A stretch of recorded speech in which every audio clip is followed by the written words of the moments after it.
Fully Charged Europe episode 21. It's the first of 2015. It's probably been about a month. I think it's exactly a month, in fact, since our last episode.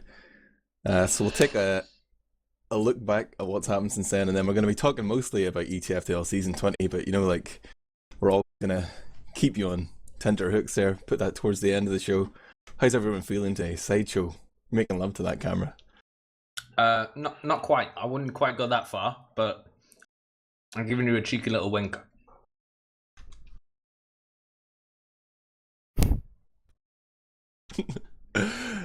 Excellent.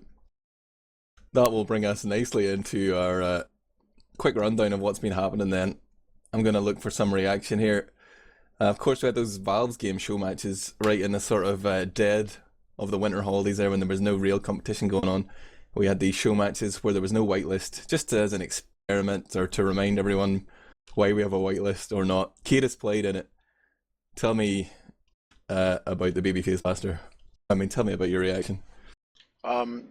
Yeah, that's pretty much our reaction. The Babyface Blaster was a thing. No, they were fun games. Some of them were fun games. It was a bit too, a best of 3 under those circumstances was a bit too much, but I don't know. I think everyone I feel like everyone benefited from it a bit, just to kind of see, some of the unlocks you don't really think about and how they played and things like that, and kind of eye-opening to how few actually made a big impact. But yeah, it was cool. Yeah, that was definitely one of the things I took away from it, that a lot of the unlocks didn't really do much, but the Babyface Blaster seemed to be top of the hit list there. smzi, what were your thoughts, having wielded the weapon? Yeah, pretty much what Kaidus said. It's only like a handful of unlocks that really made an impact, and I'm pretty sure the Scout ones were pretty much the only ones that really made a huge impact. Like Babyface Blaster, Flippy, for example, made a really good use of the critical call as well. Yeah, was a nice experience. It was never really going to be definitive, in terms of coming to some sort of conclusion about white unlocks are good/bad. I think a lot of stuff wasn't really used to its maximum annoying potential, but in terms of just, entertainment, it was good. Maybe try some class limit 2 stuff. Sideshow, can we count you in? Double spy, we saw it in the England Nations Cup, right? Yeah, absolutely. I'm a big fan of the double spy. It's the only thing that's allowed. I still don't understand why it's allowed. Everything else has been banned, but double spy, it's like the only off class that you're allowed 2 of. It's brilliant. Maybe now that we have the ambassador, there's that risk of 2 spies headshotting your medic at the same time. Should ban OP. We need Epsilon back here to ban all these strats that they don't like. Going to quickly through these things then. There was the ESEA Season 18 drama. There was a lot of trouble with the sign-ups. Of course, we saw the death of Classic Mix-Up, so a moment's silence for our fallen comrades. But eventually they managed to get their sign-ups, and they've started the games already. Anybody been watching any of those ESEA games, Kaidus? You're a former NA fanboy. Yeah, I've been watching. Are you still... I don't know, it's been a pretty cool season. With Mix-Up going, it kind of opens up one of the spots for LAN. The 3 existing LAN teams in Froyotech, Street Hoops, and the other one whose name I always get confused with that old name, the team with Alpha on it. I'm not going to say the name. Elevate. I made it out myself last time. Elevate, not XTS. They're all probably shoe-ins, and it's kind of like Madmen are the up-and-coming team that I think most people are expecting. I think they beat the aforementioned team in a pretty close game. It was I watched. So 5-4 that went. It was something ridiculous. Yeah, and there's some other teams because you kind of have I think Harblue is on that team, Madmen, but then you have Squids also made a comeback with a different team, but I think they're struggling a bit at the moment. Or I'm thinking it's really confusing actually, because there's so many names that but they're kind of spread all around different teams now. So it's actually making for a really interesting season. I'm kind of getting the teams mixed up in my head a bit, because obviously I only watch these one-off matches, but it's really interesting to see the talent pool's been kind of watered down, so you kind of have these top players, but they're spread all around the division now, and it's so far made this season more interesting to watch than the most recent ones in memory. Well, besides the top position, because Froyo is still just stomping everyone. But yeah, I know what you mean, the rest is pretty close. It seems like Froyo aren't really playing that much. There was a game Froyo played against a team that I don't know that well, and I can't recall their name, but it was the first half was really close. Was that Ding Dong Daddies? Or I think it was. Called, and it was 2-2 at half time. It was really close, it was a really close game, and kind of I was really kind of disappointed when I saw that Froyo kind of stayed together, and especially that they aren't really practicing, because then you kind of have this situation that Europe's seen before, where like you can't really practice against the best of the best, so you then just have to play them in matches. You don't really get any experience practicing against them, so it kind of hinders your development, and then you just get rolled over. But it's like, I don't know. I feel like there's the potential they're going to continue to kind of degrade if a lot of them aren't still playing the game. But I don't know, we'll see on that one. But it's really going to be like an interesting season at least. I don't know how LAN will be. LAN might just be a snooze fest again, but the regular season's shaping up pretty nice.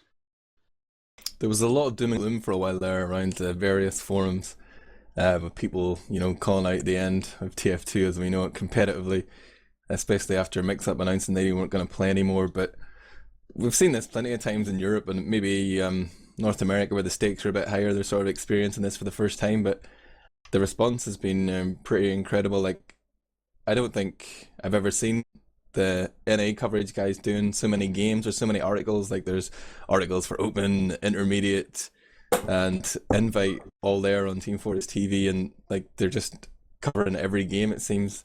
Looking on our Slack, they're very active, and it's great to see. But like, I can definitely remember times in the past where, like, when I thought there was a really shit season, the sort of knee-jerk reaction was to go over the top, like overcompensate by covering everything in it.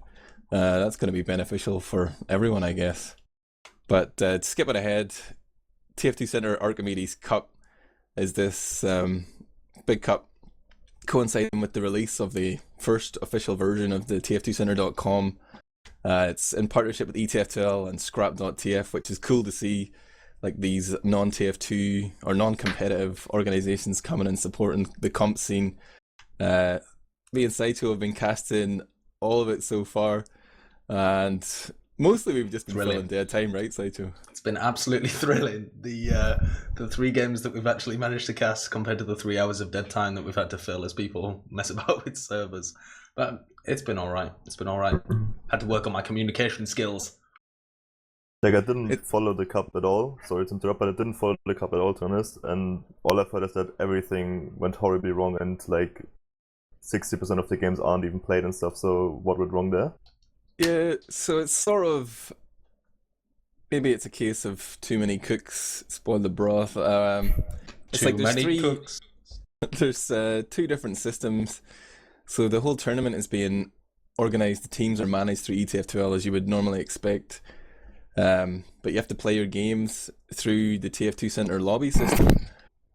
But there's no real connect between the two, and from my perspective as a caster, it was tricky to find like which games were being played on which server and which teams were in which lobbies, because they're all unknowns. But slowly they've been ironing out these problems, and like they are very dedicated at addressing them. But most recently, the delays in the first day meant that they had to push it back. So that was supposed to be the knockout starting on Tuesday, but like previously it had been Sunday, which is a much better day for scheduling than those like early hours than Tuesday. So like come Tuesday, about half an hour before, there was no brackets out or anything, and like so obviously these teams had no idea who they were playing. They just were being assumed to show up. But it turns out that of the 64 teams that were supposed to make the knockouts, there was like maybe half that or slightly over that, but they decided to postpone it and give people a chance to play. So it's sort of this strange situation where they're bringing in players with no real competitive experience and making the whole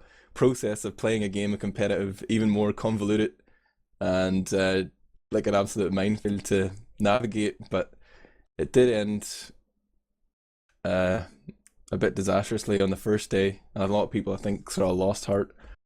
But there's gonna be the knockouts happening on Sunday, and I have complete faith that ETFTL and TF2 Center can sort it out. But me and Sideshow held our end of the deal up, and so did Jill from Scrap.tf, who just like was banging out the raffles. But I think the whole initiative is pretty incredible. Like, for anyone that has no idea what we're talking about, it's this cup for newbies.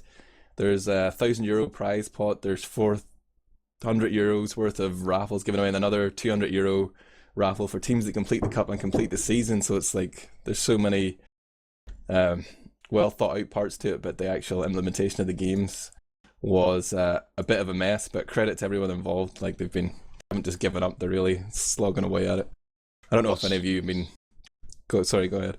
I was just saying, what was the theory kind of behind running it all through the TF2 Center system? Because I mean, is it is it like supposed to be players that are used to playing lobbies, so it kind of makes it like playing a lobby but more organized, or is it just, I don't know, it seems like unnecessary, I don't know.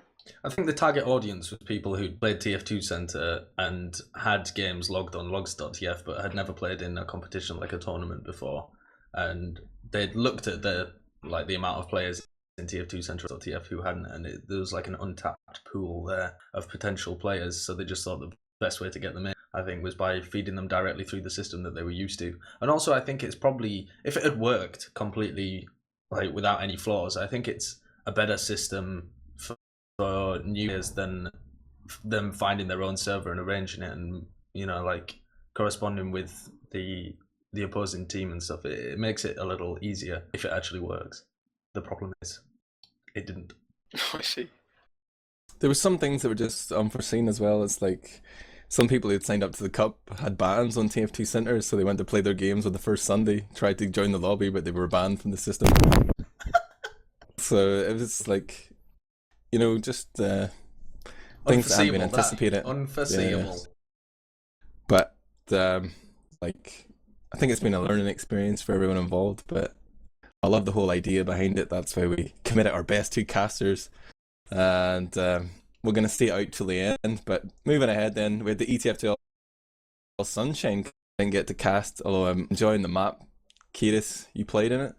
You won it, in fact. Congratulations, my friend. Tell us about Sunshine and the Cup in general. The map itself, like, first impression is good. Like, it's one of those maps, you've kind of watched it for like a while now because it's been played in the ESCA, and I follow the ESCA like quite closely, like at least the matches, and I watch most of them. And yeah, so I kind of, going into it, I kind of already had my impression of the map, and I quite liked it. And the Cup didn't really do a whole lot. I mean, it was just kind of rolls all the way. I don't think we didn't play a match on it that didn't end in win difference. So it was kind of not the closest of games. But yeah, I mean, I like the map, so like I didn't really need to learn a whole lot about the map through playing it. Like, we never played it before as a team. We just thought playing the Cup, like there was some decent teams in there, like BK, C-Play, Lethal Weapon, and a couple of others. But we just thought it'd be a good opportunity to like dedicate a night or two to playing the map and getting a feel for it. And we didn't really get that, to be fair, just because of the way the matches went down. But yeah, I like them. What happened with the game against BK? Because I don't think anybody really expected that to go to a win difference. I guess there's the new map factor, but why were they on the same side of the bracket as Reason was the thing I didn't understand. Like, the best 2 teams were on the same side. The only reason I could come up with is that the Russians and BK are technically leftovers from the last Premiership season, so like we're kind of coming in as a fresh team with no track record. So I mean, if this was like a professional sport or something, you're not going to give a seed to a team based on practice games. You're going to have to give the seed based on proven track records, and there was only 2 teams with a proven Premiership track record, so I think maybe that was it. But it could have just been they didn't really think about the bracket. But I mean, our closest game ended up being in the final anyway, so props to the admins. It worked out well, yeah. They knew something we didn't. Also, the Russians have beaten BK a couple of times in PCWs now, so maybe they actually have a higher seed now. Who knows? Wait, what's that game such a role anyway? Like, it was BK's downfall? But they struggling on mid. What was BK's downfall in that the game you rolled them 5-0? I'm not really sure. Just like terrible on mids, or like the Cup was split over 2 days, Thursday and Sunday, and Thursday was like the real roles where you're in the groups and you're kind of playing Div 2, Div 3 teams, and that kind of thing, like Div 1, Div 2 mixes and that sort of stuff. So us and BK, we played a PCW while we rolled one opponent and waited for another one, so we played each other just for fun. And we had a really, really close game. It was like we won like 3-2 or 4-3 or something like this, and then I don't know, it came to the Cup and we just crushed them. Like, I don't really know. It didn't feel like for my impression anyway, for the first half of the map I wasn't doing anything. Like, I really wasn't doing much, and we were just kind of winning mid and going forward, or if we lost mid, we'd wipe them on our last and then go forward. Like, I don't know, I think they just had like a kind of calamitous day. Like, I mean, Zappos ended up, I won't go into that, but yeah, like, I don't know, bad day maybe, bad at the map. We'll talk but about like, that later, maybe? Yeah. But like, I don't know, I guess it had to be a bad day, because like I say, like, we played them on the Thursday, and we hadn't practiced the map since then or anything like that, and we kind of ran the same strats, and I mean, I saw them making some adaptations, like Rib changed the rollout he was doing on mid, but objectively you'd have to say the changes they made were the correct changes, so I don't really know. All I know is that we had a closer game with like a Div 3 team than we did with them on that day. It was actually Ams and Raptor had a bet that Raptors team wouldn't last 15 minutes, like Raptor bet they would, and Ams bet they wouldn't. And Raptors team lasted something like 14 minutes and 50 seconds, and then BK lasted like 12 minutes. So that was kind of like an amusing turnaround. But yeah, I think they just had a bad day, to be completely honest. Okay, I'm satisfied. We're gonna skip ahead. I see like chat blowing up here. People want to talk about Highlander.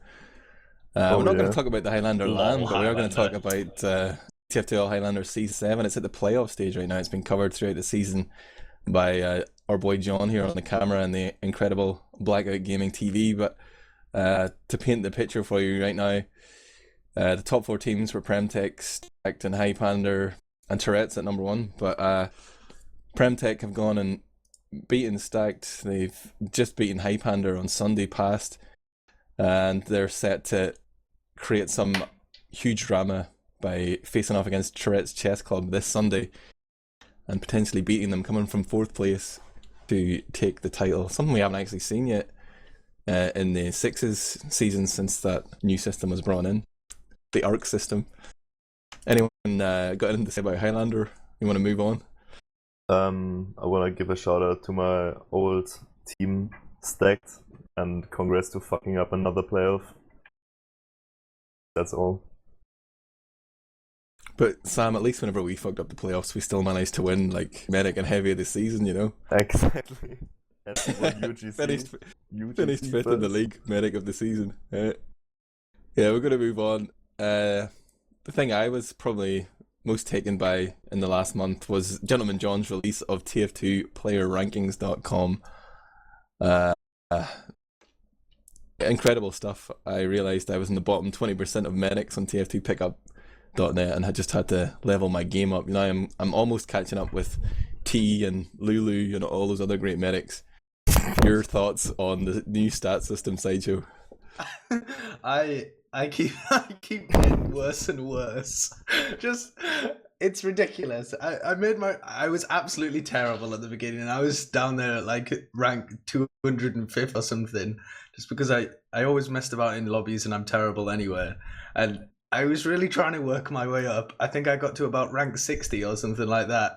And then it's just every game that I play now, I win, I get decent stats, but the computer goes, no, you didn't get good enough stats. You were playing against absolute dribblers. And so it keeps putting me down, even though I win every game.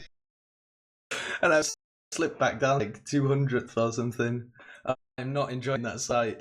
It's just, it's terrible. It puts a quantitative value on how bad I am. That's my problem with it. I've enjoyed it. Like, I think it's helped me take pickups a bit more seriously. Try and die less, get more assists, be less of an ass when playing medic at least. But I'm interested to see how it's going to affect, you know, people's mentality overall. There's always this fear. Ips always said that logs had, or stats were like a sort of negative force with the TF2 that people would play to, you know, improve their stats, and now they're going to be playing to improve their rankings. Is that a risk at all, kaidus, or is that just sort of nothing to worry about? I don't really know, to be honest. I don't play that a whole lot of pickups. My only experience with this ranking system, like, I played 2 games as scout in pickup, and I went from unranked to 30th, even though I didn't do anything. I just like had like an even KD and we won, and I went up to like 30th. So I don't really understand how the system works.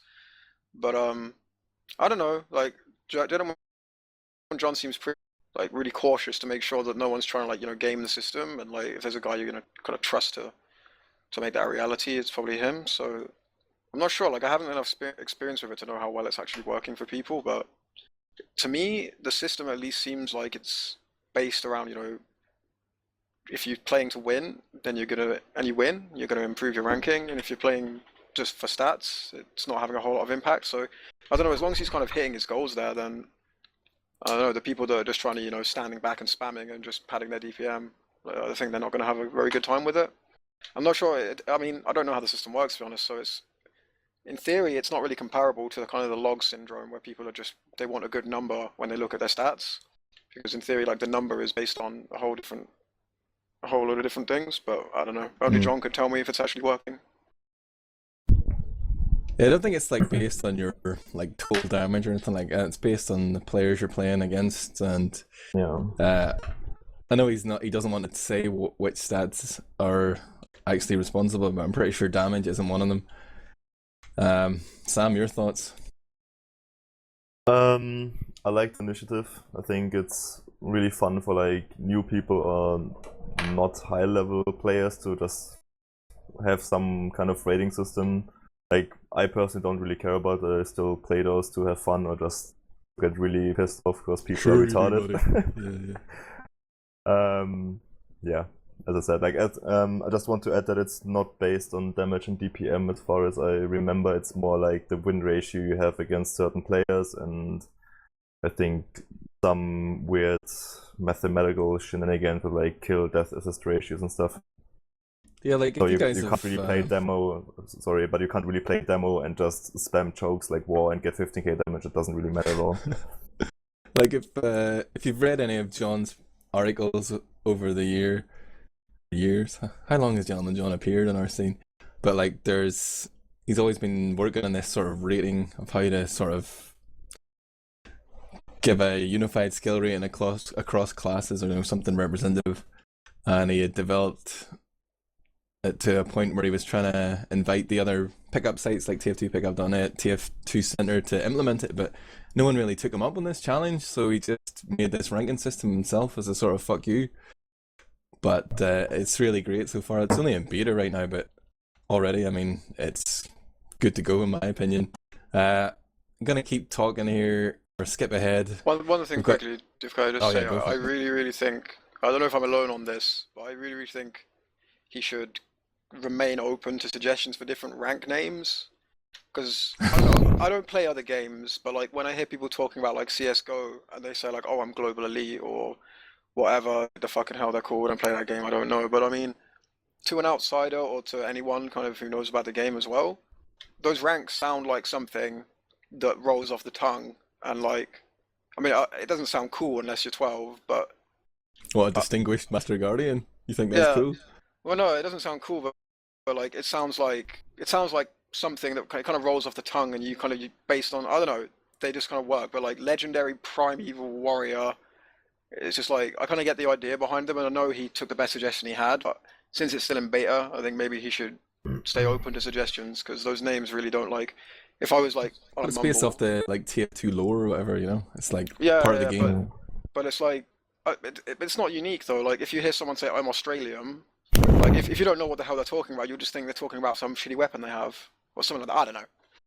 I'm taking way too long talking about this. But Gentleman John is a really cool guy to talk to, so if anybody actually has suggestions to make or to update the site, like he's really open for everything and also really keen on pushing it forward.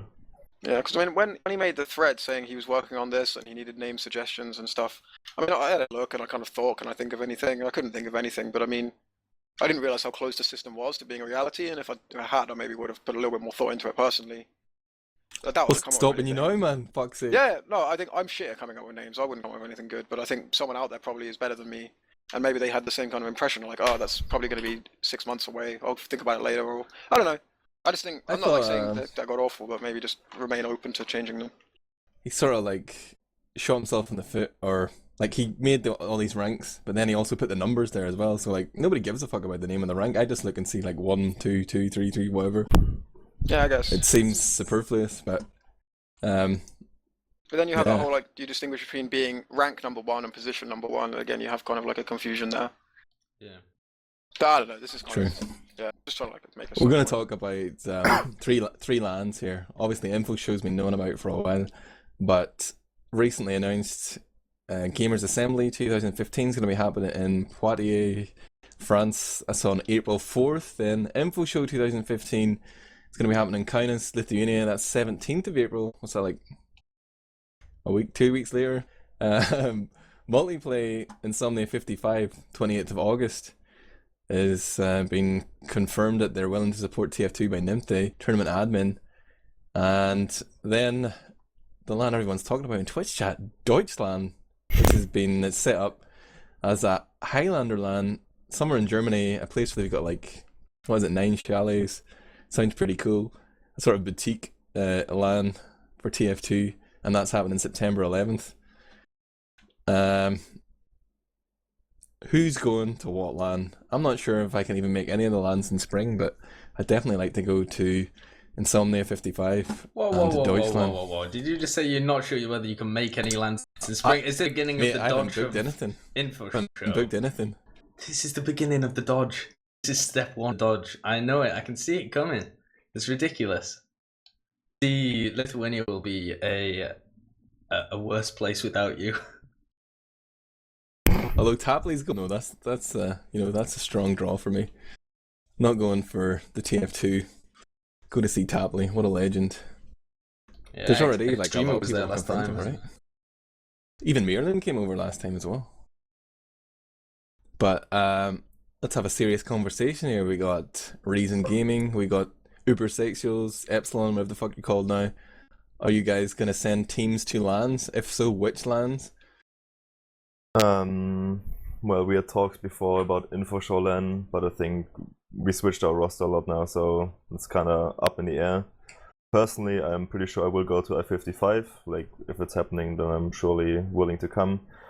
But Deutschland, like, I really don't give a fuck about Highlander, and I think it's a horrible game mode to play. I would like to go there as like a spectator and just to meet people and have fun, but that's not possible so far. Like, it really depends on the signups, so we'll see how that goes. Kaidus, what are your LAN ambitions for 2015?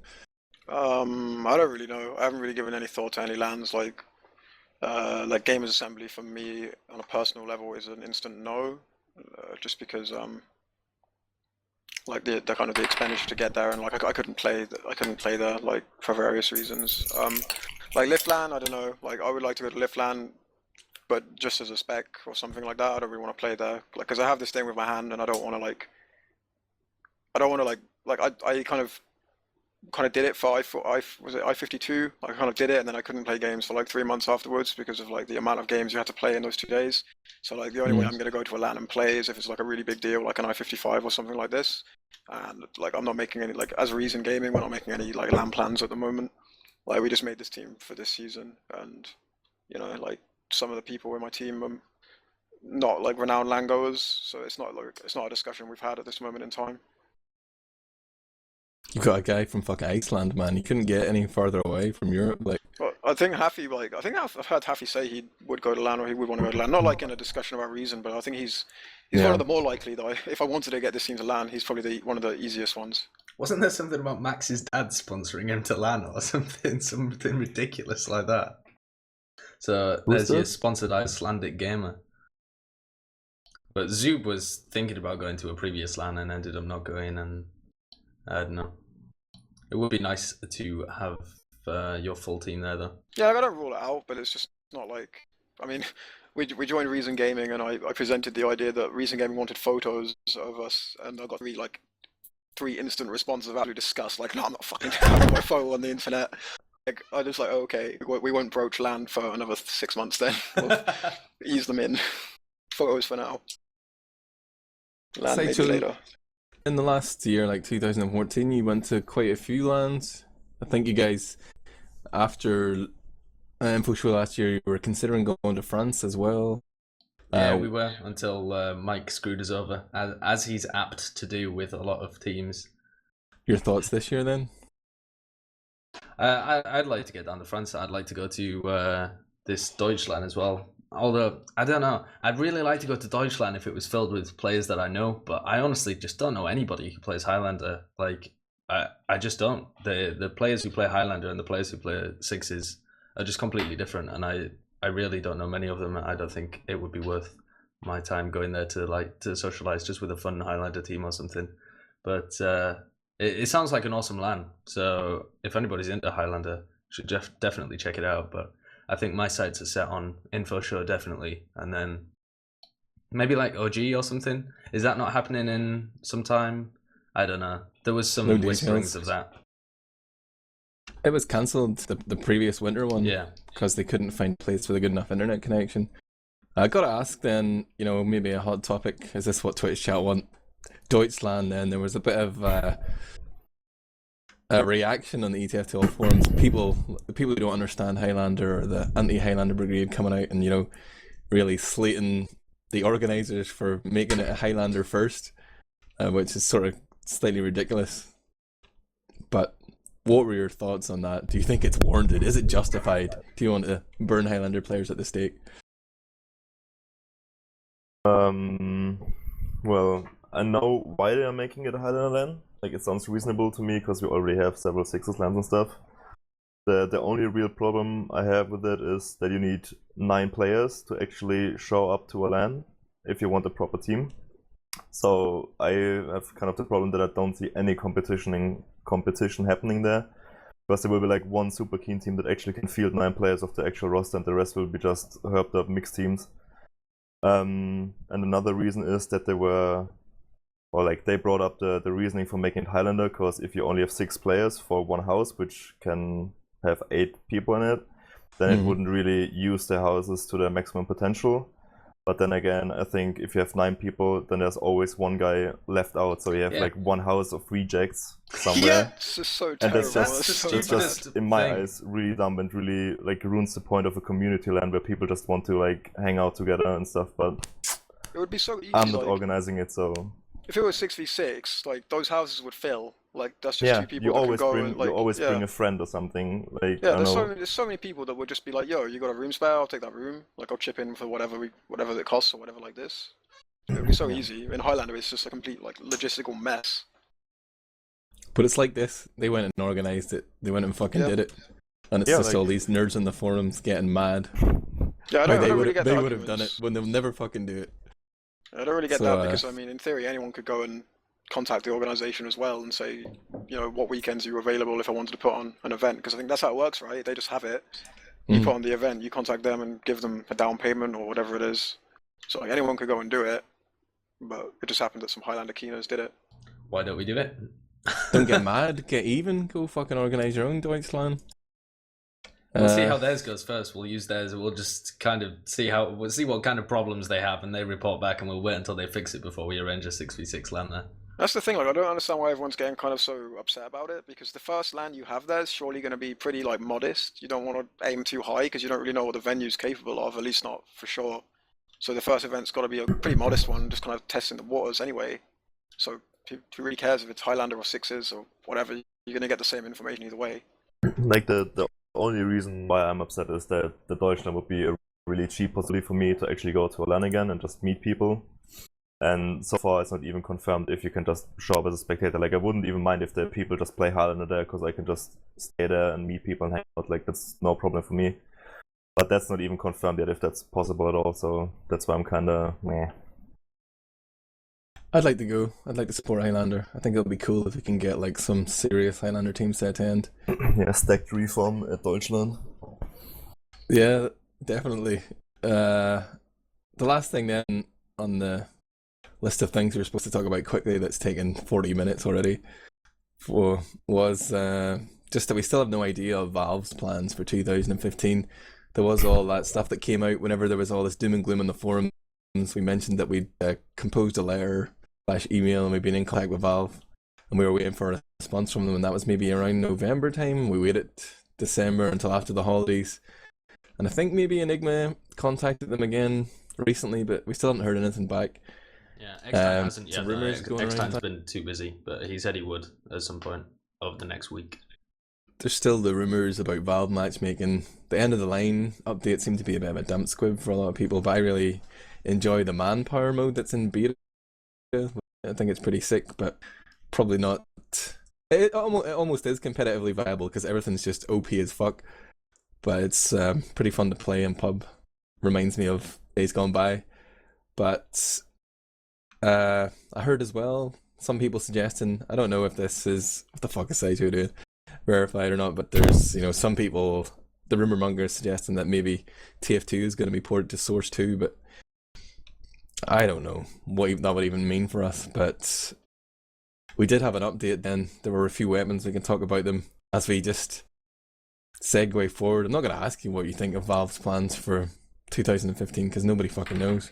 But we are here for the main event. We're going to talk about ETF2L Season 20. First on the agenda, the nice link in here to that update. New unlocks. They've added a few. It's not really anything too controversial. The direct hit pissing people off, but Kaidus, I want to know what you think about the new Demo Man unlocks. It just got thrown in there right at the end. The Iron Bomber and the Quickie Launcher. Quickie Bomber. Is it not the Iron Bomber and the Quickie Launcher? Oh, right. Man, I don't know. swear it was the Quickie Bomber. Maybe it is Maybe the it Quickie is. Launcher. I don't know, fuck it.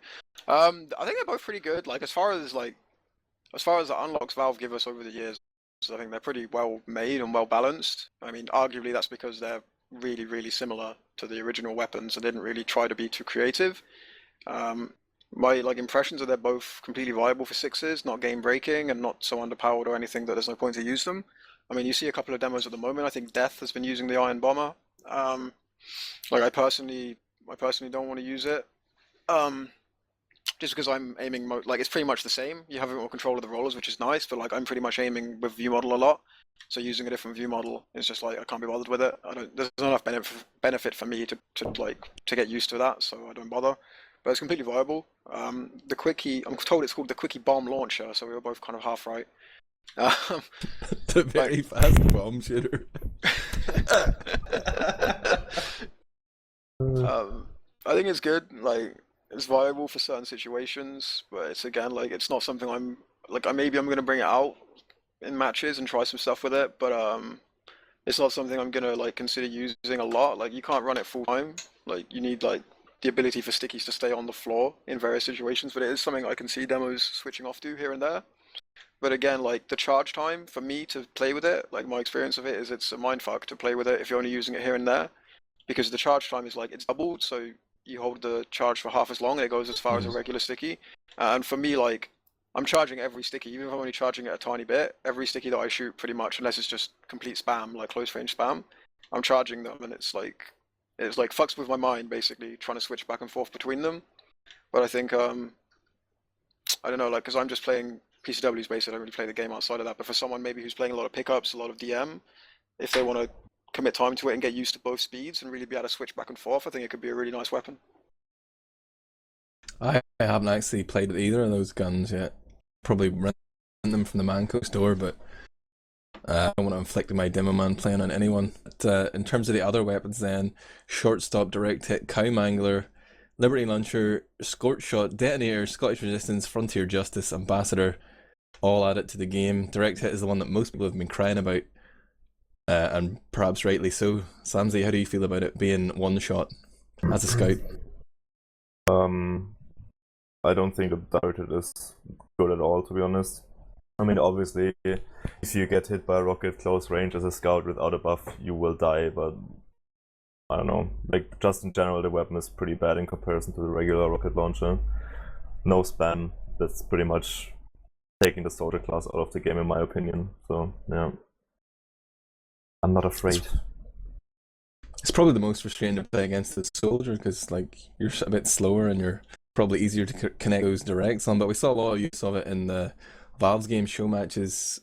It's hard to tell if people were just, trying to troll each other, or we had Captain and Amps having the air shot competition, whatever. And it turns out people hit more air shots with the normal rocket launcher than direct hit anyway. But Sideshow, you are a Premiership soldier. Are you going to be running the direct hit? No, I'm not. And I fear that Stark ran away to BK because I wouldn't let him play with the direct hit either. No, I don't like the direct hit. When I play against it, it can be annoying in some situations, but in others, you stand there on low HP and you can just dance around them from a distance away and survive. I don't think the benefit of it, the really high power at close range, is worth the trade-off for spam and the just consistency in damage at close range. If you're playing pocket or something and you really want that splash damage to knock away a scout that's onto your medic or something like that, it's not worth it. You have to knock them away, man. Just one shot them. Oh, yeah. It's harder. It's easier said than done. It's been available in ESEA for season after season and hasn't really made an impact there, so I don't think there's much to worry about. The Shortstop, potentially a weapon that is a viable downgrade for the scout. Sam, have you used it all? We saw Forsaken using it yesterday. Viable downgrade, that pretty much is it all. Once again, less damage potential, and the scout role really has changed in the last couple of years. I think it's really a damage dealer now and going for frags, and I mean stuff like this, so or direct hit or force of nature, like that stuff really owns in like pickup games and stuff like that, but it's really not that good, I think, in a real matchup. So if people want to use it, go for it, but definitely don't think it's good. I'm really glad to see the ambassador added for Spy. Like, I wish ETFTL had taken a bit more of a gamble and brought in some of these unlocks that sort of make the utility classes a bit more useful outside of defense or whatever. Those static plays, but like, why didn't they add perhaps the power jack? You know, you could have your pyro moving around a little bit faster, getting into those situations or those positions where he is actually strong, or like even take a gamble on the buffalo stake sandwich. It's a little bit like the Gru. You can get to middle faster, but you can't run around fast all the time. Do you think, like, this was just sort of after the show matches where we had no whitelist, I was starting to see maybe a lot of these unlocks wouldn't be so bad. Do you think ETFTL played it safe this time, or was the direct hit enough of a gamble? No opinion. It's just Sideshow, you used to be an admin. What would you have done? They have to allow them bit by bit, I think, because people get butthurt enough just when one strange weapon is added. You know, like the direct hit this season, and people are all getting their panties in a twist. If you added them all at the same time, even if they're all perfectly fine unlocks, people will just get their panties in so much of a twist that end up causing them to flying away. It's just It's not going to change the meta at all, though. Like, imagine if no, they I added know the that. gunslinger or something. You might actually see Engie being run now and again. Well, there's no risk of the meta changing at all. No risk of the meta changing at all. Full-time NG may be viable. No, I mean, but if they don't add these sort of questionable weapons, nothing will change, which isn't necessarily a bad thing. Those are my 2 cents. I thought HFL could have taken more of a risk, but nobody gives a fuck. Maps coming up then. We talked about the Sunshine Cup. There was a big leak came just one morning. I opened the front door and there was a brown envelope there that said that Snake War was going to get dropped and Sunshine would be at it. Tweeted it out, turned out to be false. It's been branded a fraud, but they did in fact cut Granary, which on first reaction I was like, whoa. But having heard Primzilla's justification that, you know, I'm happy enough. I've come to terms with it. But Kaidus, you've had a long relationship with Granary for a long time. It was perhaps the map you hated the most. Did you still feel that way? Are you glad to see it go? I didn't hate the map for quite a while. I think ever since Snake Water was added, I automatically started liking Granary more, just because you know, when you hate something that much, like, it's nice to play anything else. Like, I kind of enjoyed Granary mid. Like, I still enjoyed the mid fight, but I don't know. Like, I was cool with Granary. Like, this season was kind of a weird one for me looking at the maps, because like Logjam was in last season, I didn't get to play it, so the same map pool for me would have been just fine. But obviously Sunshine I think should be in as well. But like, I don't know. I don't know. I'm kind of biased on this one, because from playing with Reason over the last few weeks, Granary was looking to be like a bit of a problem for us. Like, we were going to have to invest some time and effort into not being terrible at it, because we played like really games against teams on all the other maps, and then on Granary we just lost. So it was like, okay, we're going to have to do a lot of work here. So I mean, I'm kind of glad to see it gone just for that reason. I mean, it's completely an option to bring it back, but I don't know. Like, it's nice. Like, it's nice to change maps. It's nice to like see some of them go. I'm really like, as long as Badlands stays, like, I don't really care which one they took out this season. I like to see like new maps come in. Like, because people always complain that like the meta in TF2 is stale. Like, Dota gets like all these updates and it keeps it interesting. But like, Dota's all played on the same map, so you're gonna have to do that. But in FPS, you don't really need so much of those updates. You just need, you know, play different maps. Don't keep playing the same fucking maps every year. So yeah, fuck it. Gran gone, Snake gone, whatever. It was fine with me either way. smzi, your thoughts on the map pool? Pretty much can only agree with Kaidus. Like, one more new map, it's all the season needs in my opinion, and if one map has to go, it's fine. Like, what people, like, a lot of people are grumpy that Granary is gone because it has like this traditional value for a lot of people, but To be honest, if Sunshine or Logjam turns out to be fucking horrible after the season, Granary is most likely the first map that gets re-added, so I don't really see a problem with leaving it out for one season. Yeah, it's a really good point. Like, you've seen it so often with other maps. Like, I don't like Metalworks, but I see a lot of people saying like Metalworks deserves another chance. It's kind of like maybe Metalworks was removed from the map pool too soon. Like, if you take Logjam out this season for Sunshine, you're never seeing Logjam again. And really, like, I know some people have made up their minds and say it's terrible, but the map's undergone like a lot of changes since last season. I think it still has some potential left to be explored, but if you don't keep it in this season, it's never going to get explored. It's just gone. It's like hundreds and hundreds of hours of some guy's effort, like, put to waste, basically. Yeah, and I think that's the main reason why Granary disappearing was the best choice that they could have made, even though there's possibly other maps that deserve to be gone more at this current point of time. It makes most sense because Granary is still going to remain fairly popular, and there's a chance that it could be put back in if one of those new maps turns out to be terrible, or public opinion flips so that Snakewater's hated, or whatever else happens.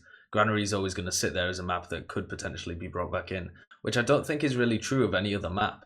Possibly Metalworks, but I think these other maps that we've had in before, like Cold Front, Freight, Obscure, like I don't even know what we've had before, but all of these maps, Bazillion, it would be a bad idea to bring these back into the map pool, but for Granary, I don't think it would be. I think it'd be a good idea to bring them back into the map pool if you had the ability to, so I think it was a good decision, and like Kaidus says, if you did that to any other map, it would just be gone forever.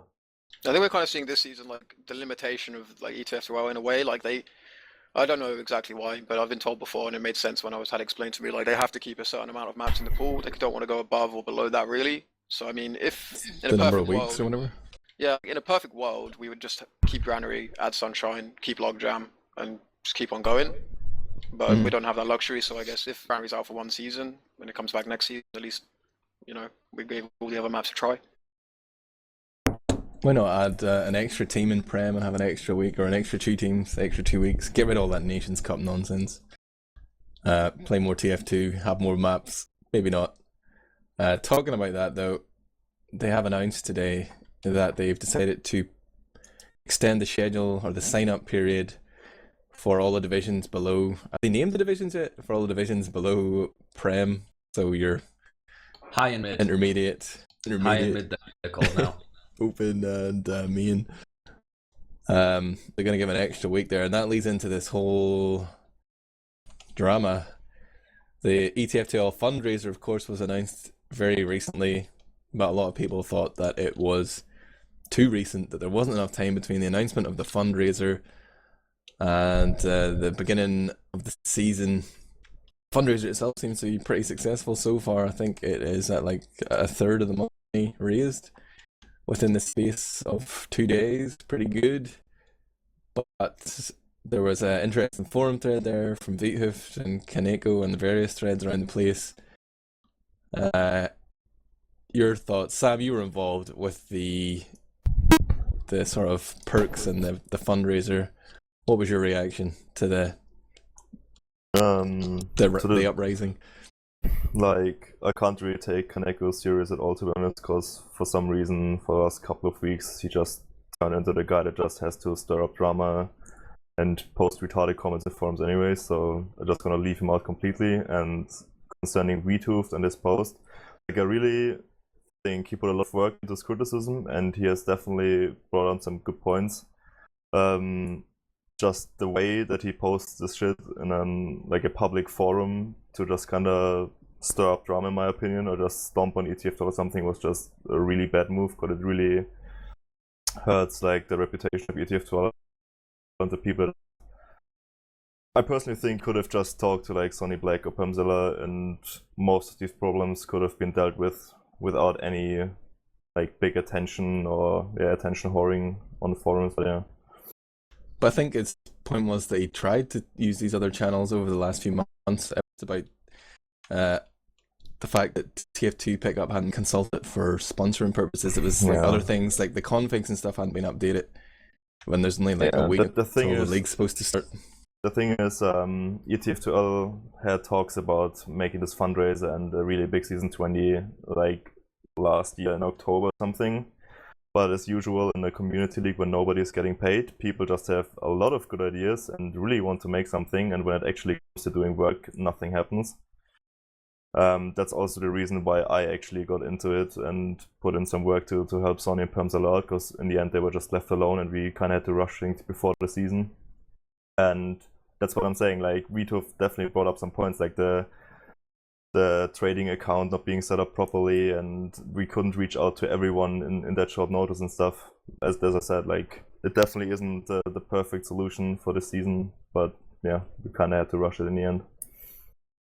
The threads started off good. I enjoyed reading it. I suppose I'll paste a link for people who've missed it, but everyone got really emotionally attached to the arguments in this sort of ETFTL versus TFT pickup thing, which is weird. Obviously, people are stressed out at this time, having spent a lot of time trying to organise these things at short notice, but the sort of main point that stood out was that Vito made was that this whole Season 20 had been hyped for so long, for months and months in advance, and everything's been left to the last minute. I know that's human nature, but the thing is, though, he's calling you guys out. The thing is, though, who hyped the season? Like, I don't think that Sony and Permzilla went out and shouted, "Oh my god, Season 20, you guys gotta play, it's gonna be the best season ever." Literally was hyped by the community and your shitty posts on Twitter and bullshit like that. I mean, people have a lot of like really high expectations for the season, and it's just, as I said, it's still a community league. It's TF2. We are not a big esports. We can't just snap our fingers and all of a sudden we have huge sponsors appearing that's throwing 20,000 euros for a season, something like that's not how it works. And yeah, that's the problem. Like the season just got blown out of proportion. And now people might be disappointed, but I still think we actually achieved a lot and had some big changes. But yeah, I don't really understand it. Like, what are they mad about? Like, did they think that ETFTL were just sitting on a fucking cash pile or something, and we're gonna throw like 5 figures at the season? Like, everyone knows it's a community league. Everyone knows that ETFTL would like be completely open-handed. That's not the issue. No, that's not the issue. Like the main issue is that Vitoofed and some other guys claim that they haven't been reached out to, so they can't support the season or anything. Well, that's I get that, but it's like, surely they knew. Like, I think I read that thread, and I think Ari, they knew. Ari like Ari made the most eloquent post. Yeah, it was absolutely perfect. Like, everyone and their fucking grandma knows ETFTL could definitely use some more financial support or whatever support you have to give them to offer prizes or whatever. Like, I get like maybe like saying like, yo, you could have asked us, by the way, we can help you, but it's like, so help them. Email them now. Yo, I've got 500 euros sitting around. You want it? I think another point was though that there's these trade websites that are really quite big and can offer things that really don't, like, they're not in the loop about ETFTL and stuff, so that they kind of don't know what's going on. They wouldn't really offer themselves forward without being asked. That's also only true to some extent, and I think Sonny explained himself in that thread already. Like, for example, he was in talk with the trade.tf guy, I think, and that guy clearly said that he's up for like supporting this Archimedes Cup or whatever, but that he really doesn't have the funds or something to just support the whole competitive season or something, which is fine. Like, we can't expect people to just give us money or items for free, you know? We asked Soup, for example, about the new that might come out, but he wasn't sure if he could actually make it in time so people actually can get it. We talked to Ari. Like, the thing is, we had like 3 days to do all that, and at one point you just can't reach out to everyone, and I think for that short amount of time we actually achieved a lot and got a lot of people involved with like the mentor sessions, the teamfortress.tv support, Ari support. We actually got another really well, let's call it donation from Thermal Take, and we talked to Kenfo so he could give us a little bit of more TT swag to ruffle away and stuff. I mean, that's just how it is. Like, if you don't have enough people to work on that, and you have to like postpone it for ages, then you're gonna rush things, and some people might be left out. Which brings me to the point what kaidus just said, that Ari made the perfect post. Like, in the end, you can just still talk to the admins. Like, it's not like the fundraiser's over now or the season's over and we can't change anything. Like, if you say, okay, I want to donate an unusual, or so TF2 pickup says, okay, I can support you by doing this and that, like, that's still up for talks. It's not like we're finished and this program is over or something, but yeah. I don't know, might as well just make a forum post and wind everyone up. Yeah, it didn't seem to be handled very well. turned into this drama post whenever there was actually good points to be raised, but it all seems to stem from the fact that ETL left things to the last minute, or maybe there was an internal expectation that Sonny was going to do everything, and he said himself in that thread that he wanted to work instead. But like, I don't know, is there not some sort of system of checks there where people are asking, is this being done, or does everyone just assume that Sonny's going to do everything? Is that and then they're like, oh shit, 3 days to go, what the fuck are we going to do, guys? The thing is, like, if only they had some sort of ambassador there, you know, like, where did that guy go? Nah, it's really just a lack of manpower. Like, I mean, that might sound like a shitty excuse, but Permzilla and Sonny Black, for example, are like right into the exam period, or like Permzilla has to do some coursework or something. And I mean, they're dedicating a lot of their time every day for the season, but then they have to plan out like stuff with the Archimedes Cup that went horribly, to be honest. Then they have to watch over the Sunshine Cup, then they have to like kind of plan out season 20. They are in talks with like sponsors, for example with TT, and then this fundraiser comes up as well. And if you only have like 2 people that actually can or are willing to put in the hours, it's always gonna lack at one end. And that's just what happened, really. I mean, obviously the fundraiser could have been way better maybe if people actually would put in the hours, and it would be like a staff of, let's say, 10 people working on it, and they start 2 months earlier. But yeah, that's just not how it went. Will lessons be learned? Well, I don't know. Season 40 like, if people big, man. If people are watching this and up for helping out, I think ETF2L will definitely, like, they are definitely happy for every hand that helps them out. But people usually talk a lot and be like, yeah, we should do this, we should do that, we should add this, and nobody actually puts in the work to do it. And in the end, it's just Sony and Perm doing stuff. I mean, I'm not saying that all the other admins are not doing anything, but when it comes to like a lot of work and big work and important stuff, it's usually just those 2 guys being left alone.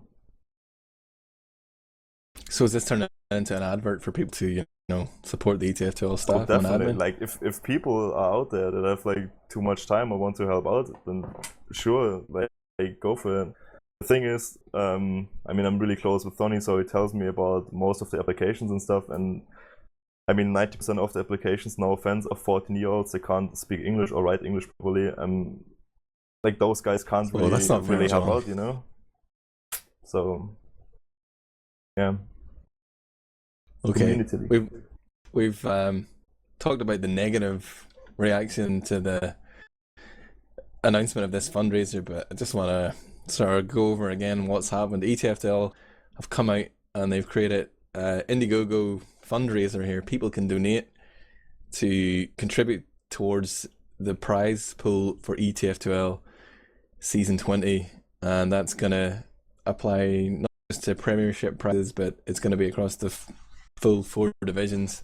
And that's part of the reason they made the switch to the Swiss system. They can spread out prizes in a more diplomatic way as well. But there's all sorts of perks there. You can get mentored by people like Sam, kaidus, and Nox. I'd like to be mentored by a man who can't speak English. And Exxon. I would rather go for Nox. Get mentored by Exxon. No offense. Or I'd love to get mentored by Nox, actually. That'd be sick. There's all sorts of forum titles, emotes and stuff coming up. And of course, you can get your game casted by me if you donate €100. Which I said was much too cheap, man. Those are actually gone already, I think. Pretty sure we already have those 5 slots filled, so you got a lot of work to do. That's 4 out of 5 actually. So it's still 1 more slots up to grab.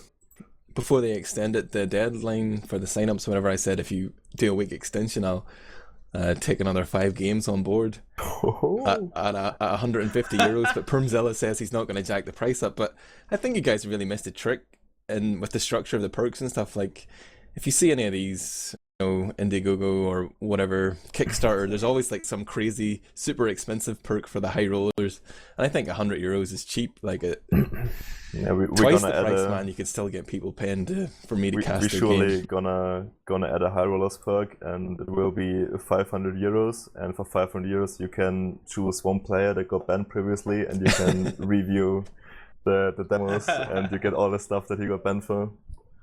So we might just add that. So, Board, if you're out there, that's your chance. I think you should be able to, pay to ban someone as well. Put a hit out on someone out of the season for 10 grand. Donate 5k, ban any player. Yeah. But I think it's a really interesting concept.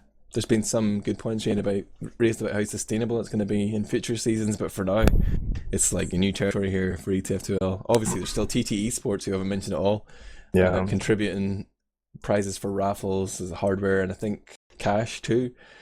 So there's a lot of people getting involved. They've got Ari as well, giving these donator status for smzi.tf, which is like really useful. In fact, it allows you to make longer bookings, more bookings. Yeah, for all the new teams and stuff. DM. Yeah, for all the new teams and stuff, because obviously TF2, small game, not a lot of sponsors. Like for all the small teams, it's really just free serve me. You can always get a server, rent a server, play your games on. I think that's really good. Yeah, I was really pissed. And thanks to Ari, by the way.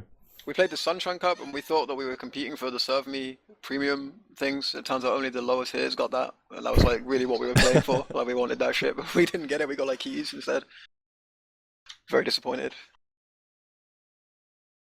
You're involved in as a mentor, kaidus, right? Maybe, if anyone wants to spend money on that shit. I don't know. Like, it's weird, because like I would kind of do that for free, but I like, for the duration of this stuff, I feel like I should say that I like the same with the signings. A lot of people like, I think my name's down for the signings, and it's like I've been doing them for free for years, so I feel like am I maybe supposed to not do that for a while and make people pay for it now? I'm not sure. Yeah, we actually removed you from the signings, I think, so you can do that. Wow. Rest in pieces. That's fine with me. I'd put myself forward as a mentor as well, but it looks like I didn't make the cut. Nobody would be a worthy mentor. You can mentor people on caster, maybe. There's some upcoming casting talents. Yeah, Sideshow would pay for that for sure. So you can finally win. It's never gonna happen. Are there any Sideshow related perks? I'm just rereading it here. No. Yeah, I think if you donate 10 euros, you can slap him at LAN. If you donate 20 euros, by the way. If you don't donate 20 euros to me, you can name my team in ETF2L. Yeah, I think we could come up. There's a. Let me get my thoughts straight here. There's a match coming up then. Me and Sideshow are casting it on Tuesday. I think it's Reason BK, right? But like we can take liberties there, Sideshow. We can sort of make up our own perks live on air. Really whip up a frenzy. I've got an idea for at least one thing. I'm not going to say any more about it, but I'm going to reach out to those with fat wallets and see if they would like to donate for what I can offer them. But Sideshow, I want you to rack your brain too. Yeah, we'll have a Admirable discussion in Mumble beforehand. For 50 euros. Instant ban on teamfortress.tv Twitch. Gonna skip ahead then. The Swiss system, I think we've talked about this before in the lead up to it, but it's been agreed upon and implemented. I don't know if ETF2L have tested anything. Maybe they'll learn something from the Archimedes Cup and give it a dry run in advance, but that's going to be interesting. It's not going to apply to the Premiership at all, but Sideshow, you're making a team at the minute. Are you going to be playing in one of these Swiss divisions? Yeah. I think we're going for high at the moment. We've been playing against some Div 1 teams and Prem teams, and we're around that level. But we decided to apply for high rather than Prem. And I'm just looking for the details here, but like, have they announced how many teams are going to be in the high division, and then the medium, or whatever the fuck's called, medium rare? Well, I guess it's supposed to be roughly the same as Div 1 and 2, so I would say something like that, maybe 15 to 25. I don't know exactly how they're going to do it, but somewhere around that kind of range. There was 16 before, wasn't there, when it was Div 1 and 2? Oh, no, Div 2 as well, so Div 2 had twice the amount of teams, so that was like, what is that, maths? There's 3 Div 2s. There's 3? So I thought there was only 2. I think it changed a couple of times. There was like 2 sometimes, Lordy. 3 others. So, around 30. 4 times 8. Yeah. Yeah. Interesting. Pretty good. And there's going to be money available for you too. Are you going to try, potentially, you could sandbag and try and go, medium instead, Sideshow? Or whatever the fuck. we could sandbag and go hi. Good one. Tell me about your roster then, Sideshow. Who are you lining up? The people want to know. We just picked up anybody who was looking for a team as it came towards the beginning of the season. We were trying a few people out. I think the roster that we've ended up with has got Costin on medic, who played Div 2 before, but he's actually pretty cool. A good upcoming medic. You know, once we're finished with him, he can probably go into an actually good team rather than being hampered down by us.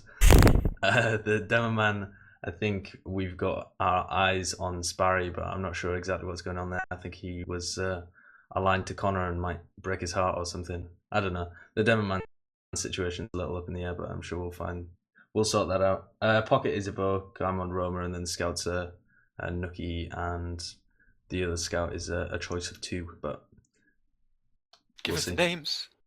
You know the Ast guy? We really want him. Oh, he's good. We really want him, but he's also trying for C play. Whoa. But we'll actually, wait, they're probably better than you, aren't they? Yeah, Join C-Play as fuck Sideshow. Wow. Sideshow, make an emotional We're so pitch much right better. now. I want you to look into the camera, look into Ast's heart, and tell him why he should join your team. Ast and Sparry. I'm including Sparry in this as well because I'm unsure of what he's doing. Some menage a trois you're after, eh? I absolutely wholeheartedly love you, and I think that your contributions to the team would provide the tipping balance in outweighing all of the bad things that I bring. I would so enjoy playing with you for a season. Ask Sparry, just call me, please. Sam's disgusted. He's just walked off. He doesn't want to hear any more of this nonsense. Maybe we'll wait for him to come back before we talk about the Premiership teams, what's happening in Prem.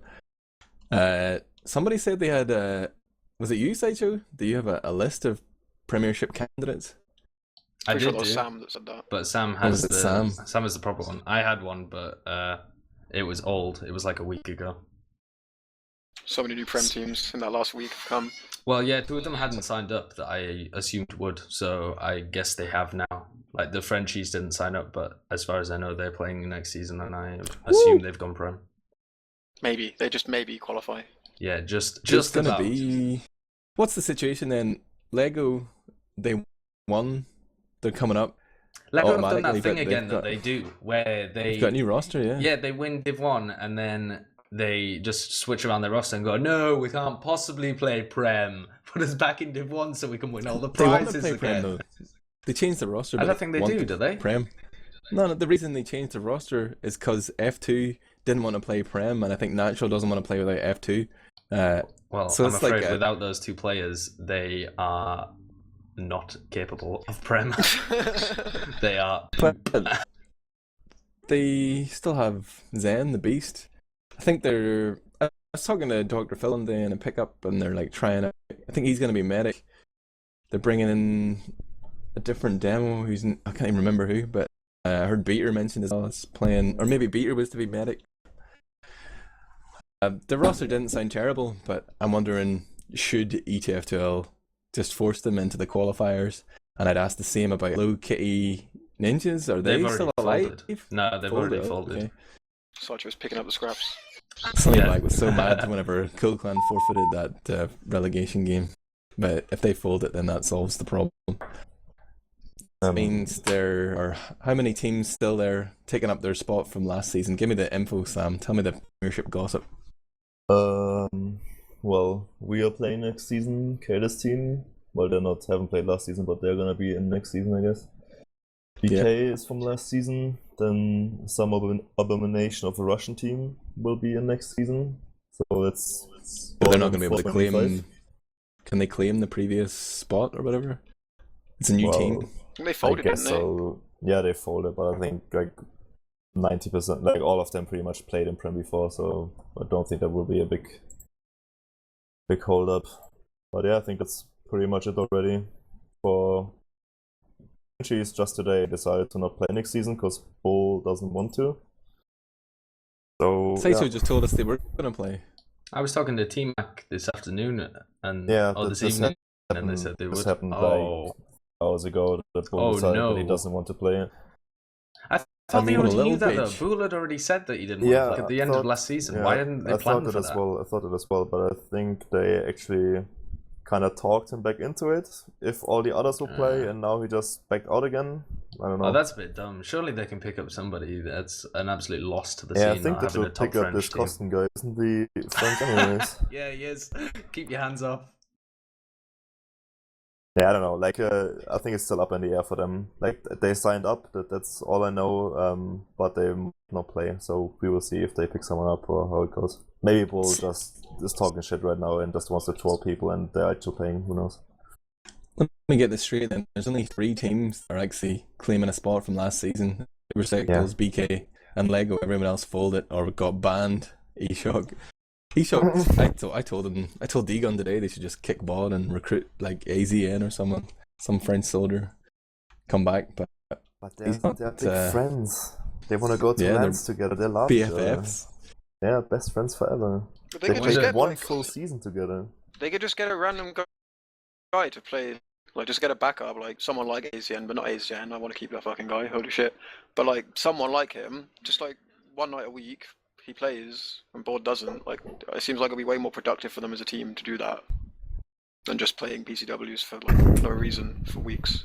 Well, I think It's a point of they principle, want they want to prove a point. I think they're just gonna be like, fuck ETF12, board got banned, it's unfair, just gonna boycott the season.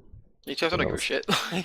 Yeah. Obviously not. Yeah, like this. Fuck it. They hurt themselves more than anyone Sonny else. Black says on Steam here, there's barely enough teams for fuck's sake.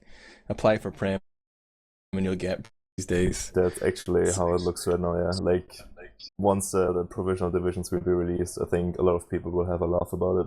How many legit? Sorry, I was like, we were adding up or something, but how many legit Prem teams are there? Like, not just the ones from last season, but like including like my team and the I would Russians and that say stuff. probably 5, maybe 6. But that's like a... Are you counting Saints as a Probably legit Prem 5. team? Yeah, that's my 6 kinda. Yeah, because I mean that's not bad really. Like, It's if you alright, consider, yeah, like- but like the thing is, I actually feel like that the skill difference actually is a lot worse than usually. It's like you always have better teams and worse teams in Prem, but the actual difference this time seems like really substantial, really big.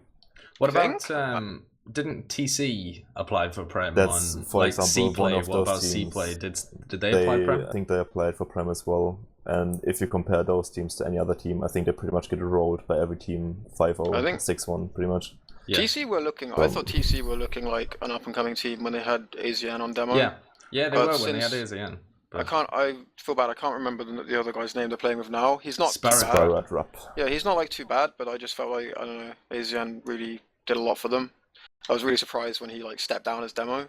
I mean, The maybe thing he is, wasn't if- enjoying it, but I talked to T-Mac about this today actually, and I think if a team like TC actually wants to get a foot into Prem, then they need like 3 or 4 people to actually like really step up and carry the others into like mid-Prem or something, and that to happen is really unlikely, I feel. Now we will see how it goes, but I think they are probably in Prem next season. So we've got Raisin, obviously kaidus' team coming in. We've talked about them before, but just to confirm that roster once again, kaidus. it's me, Captain on Pocket, Zoob on Rome, Happy Cool, and what was on Scout? Ski John Man. So you guys are already being pitched as, top 3 contenders. We've got 3 decent teams there. BK, we've got, well, both these teams we're going to talk about have had roster changes. I'll talk about Super Sexuals first. There's a whole mystery around where the fuck Ips is. So in the absence of Ips, the main caller, there was a big question mark over whether the team would continue, but they managed to persuade the legend, the man himself, Nox, to come back. The guy's so good, he has an award named after him. And he's going to be playing Pocket. You've got a new rumor, because Rising had already said he wasn't going to play, right? Yeah. And that's going to be a guy called Mike. You may have heard of him. Best Mikey. player. Is that the guy that got banned on Twitch? Yeah. Yeah. Nudity. Lewd behavior. So that roster's looking pretty powerful. Still going to be Sam and Kyler on Scout, War on demo. And already you guys are starting strong. Is that the current PCW results looking good for you? We literally played once in the last 1.5 months, and we rolled both PCWs we scheduled, and now we're taking a 1 week 2-0, break. man. 2-0. Yeah. You're gonna retire undefeated. But that means there's like 3 great teams there. Oh, let's talk about BK. Sorry. Well, bring us back to the Sunshine Cup then, Kaidus. The whole Zappis. That was the breaking point for him, right? What exactly happened there? I don't know the inside story. I'm not sure if that was necessarily like the breaking point. Like I don't know. I've been watching Zappis stream for a while now, and he's like kind of clearly more into CS:GO than TF2. Like he's every time I watch like a VOD of his or watch it live, if I get the chance, like he's fucking up jumps, he's fucking up rollouts, he's missing easy rockets, and then he's just like, you know, beating himself up and getting down, and I don't know, he's quite like a happy guy, and he's not like, it's not, you know, he's not like whining or anything or getting really upset, but you can kind of tell like he's finding it a drag. So I think he just decided like, if he's not going to have the motivation to practice and correct the mistakes he's making at the moment, then he might as well just focus on CSGO and not like, you know, not fuck around. He obviously finds TF2 more boring than CSGO now after playing it for a while again. But like, I don't think the Sunshine Cup was the breaking point for him, because they then, like, after the Sunshine Cup, that was the night that this new like ubersexual lineup fucked them over as well. They raped them, and I think they played the next day as well. I think they played another day since then with Zappis, and then he decided he was done. So in light of Zappis parting ways with the team, what or who have they got? Got Stark in to play Roamer, right? That's 100% confirmed. Roamer or Scout. Yeah, I think they're trying out both. So there's potentially going to be the switch around between Zebo going on to Pocket or Roamer. Which is he going to play? Pocket. I think he would play Pocket with AMS on Roamer, and then Stark would play Scout, which I think would be the stronger lineup. But they kind of already tried that before, but with Zappis on Scout, didn't they? But it didn't work. But Stark's a much stronger Scout than Zappis, I think. I think it would. Yeah, I think it would work out really well with Stark on Scout. At the moment, they're using Stark on Roamer. It's all right, but I feel like he's much better on Scout than he is on Roamer. He's a really intelligent player, though. I think he could play whatever. So obviously a great pickup for BK. Not so good for Sideshow's team. He's missing a direct hit pocket there. But how do you fancy BK's chances now? Like, I watched Kaidus solo casting the sort of bizarre French showmatch thing that happened the other day. What was that? We saw Utzin dropping 4 Ubers in a game. Channeling me there, like, are they going to make any more roster changes? Is this not around the time that Knutsen's supposed to be getting his back operation as well? Is he not going to be out of action? Is he going to be able to play? What's happening with BK? Is this the last of the roster changes we've seen, Sideshow? With who, sorry? I'm not paying attention. I'm just watching Kaidus move his webcam around, like pointing all over the place. He doesn't want to incriminate himself. Are there going to be any more changes at BK? What have you heard? You know, what's on the grapevine? I haven't heard anything on the grapevine apart from the Stark changeover. I don't think they'd change anybody else. You know, AMS is obviously going to get cut. That's been coming for a long time, and they'll replace him with somebody good. But apart from that, no, nothing on the grapevine. Okay, gonna skip ahead then and ask, which fucking league are A-Shock going to be playing in? Have they signed up for UGC 6s, or what's going on there? Are they just going to play at Gamers Assembly to TF2 talent? What would happen if the LANs, like the major LANs that they're intended to play at, just said beforehand, like, you're not playing here? Do you think they would just kick board, or would they just go down in like a dreaming frenzy? They're best friends. They're best friends forever. They played a full season together and they love each other a lot. So they're never gonna disband. Surely, if the LANs, that's the last thing they have. Like, we're gonna quit ETF2L, we're gonna play the LANs. Like, why would they be allowed to play LANs? Who's gonna like ban them from a LAN? Like, did that ever happen before? Like in TF2? I don't know. They kind of considered the places where you can't cheat, but that's a redundant discussion in Ball's case, to be honest. Like, everybody knows he's a good player, but that doesn't mean that he hasn't cheated. So yeah. We don't really get to the bottom of this. Like, ETFTL still absolutely not going to release any evidence. Although I've heard rumors that they have something reasonable, more than just an opinion. But I don't know. I wish Eshok would play. There'd be another solid team in Prem. Do you think we're going to see any more? Well, actually, this is a dumb question. I was going to say, do you think we're going to see any Prem teams emerge in the next week? But the Prem sign-ups aren't getting an extension. Who are going to be the 5 other teams then? We've got Reason, teams do you BK, Ubersexuals. We've got Lego. Apparently are going to take their spot. That leaves 4. Saints is definitely one of them. Okay. Then TC, I guess they applied for it. Maybe who's in this TC roster? There's a bunch of Frenchies like Ramagan and Asparadrap, I know his name. So it's like Coast to Coast Part 2? Oh, that is the TC team I'm thinking of, yeah. It could be a Kratos team. Like, yeah. When we played against them, it was like bashing our heads against a wall trying to communicate with them in any way. It was just so frustrating. It was really impossible to do it. It's just like there's another team crossed off the list. Never going to play them because it's just impossible to arrange anything with them. TC. I've had no problems with TC. Like we played them quite a lot, and it's always played been really them as smooth. well. Oh god, maybe it's just me then. Yeah, like I've had no Maybe problems. it's Downey. Always on time, always clear. Like never had a mix-up with them. Just arrange a game, turn up and play, no problems. I was obviously overcomplicating it. So C play then? Are they going Possibly, yeah. Give me 2 more teams. Are there 2 more teams?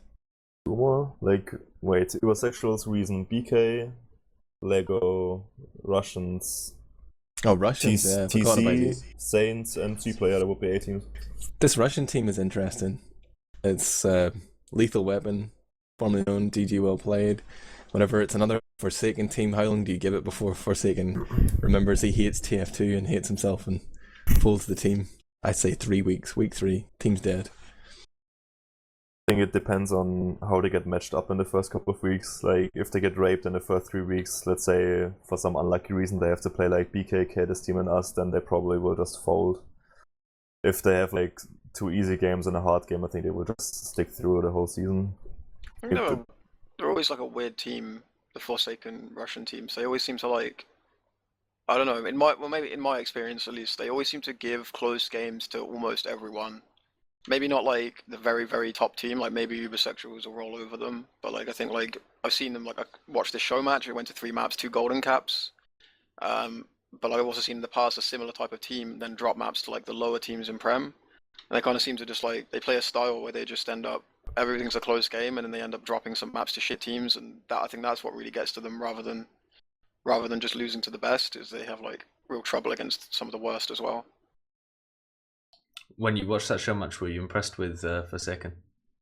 Well, like, it's like I said then, it's like it's nothing I haven't seen. Like we've played him a few times, I've seen exactly the same shit from him like over the last few weeks.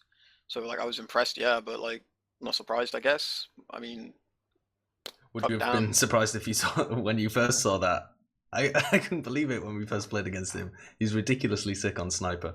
Yeah, like it is ridiculous. Like watching, like not so much Process last night, but the other maps, it was like nothing I've seen before from a Sniper. Like really, I mean, it'll be different if it was just that one night, but I've seen it like several nights. Yeah, it's consistently. It's just every time he plays, just whenever you play against him, it's like that. It's madness. Yeah, like I mean, I remember playing against Jukebox and stuff, and it's like it's not even like it's beyond that. It's beyond ridiculous. Do you really think like this? Like, I don't know. Like, I've been spectating I was watching your stream yesterday and I saw him play a couple of times before then.